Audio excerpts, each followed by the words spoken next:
Welcome to today's topic on succeeding in soft skills, mentoring. Why mentor? Well, first I'd like to discuss why not. And generally it's not for compensation, because even firms that claim that they support mentoring don't pay anything or don't even have a way of compensating for mentors who are either good or at least reasonable. My own example, my HR evaluation was always okay, the same as absolutely everyone else for 20 or more years, except 1 year, even though I mentored 6 at least to partnership within the firm. In other words, that had no particular bearing on my evaluation. And that's true of most firms. It's considered too hard to evaluate, so we don't. The second problem is that mentors are supposed to replace themselves, and very few people want to do that. They like their job too much. In fact, some prefer to fire competition, and that's a disaster for their firm, but they don't care because after all, that makes sure they keep their job.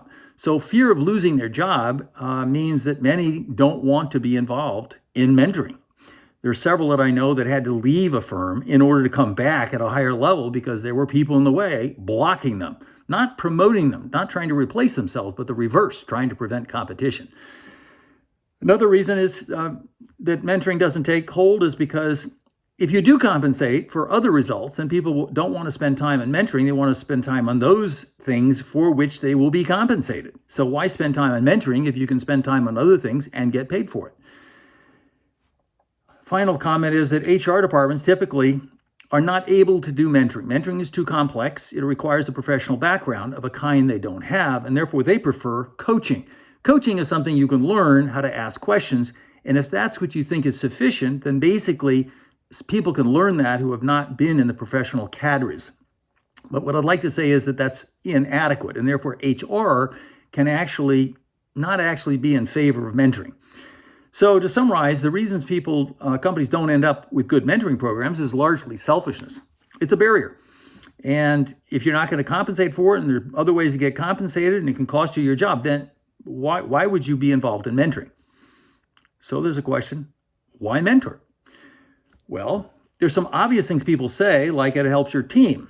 It'll help you, the people you work with. And of course, unless somebody comes along and takes the people from you or shifts them away from you because you've now trained them and they're good. That happened to me several times. Top people that I had trained, others had rejected, were then taken back by the partner or the person who wanted somebody to be brought up to what they thought was the right level of competence.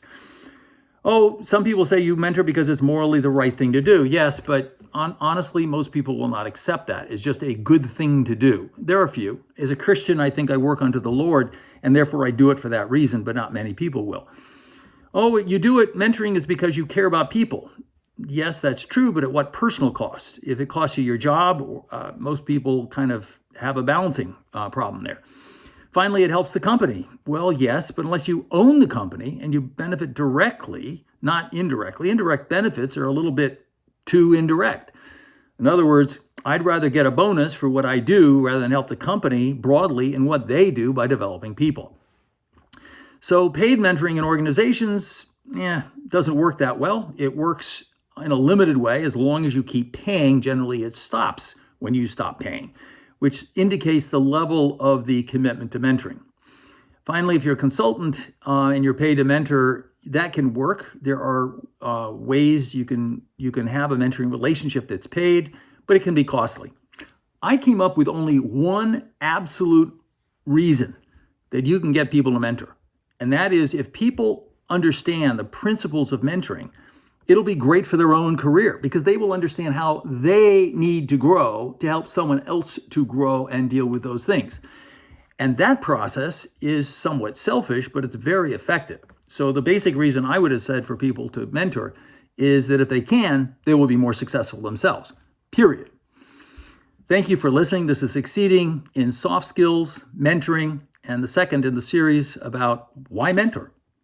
Thank you.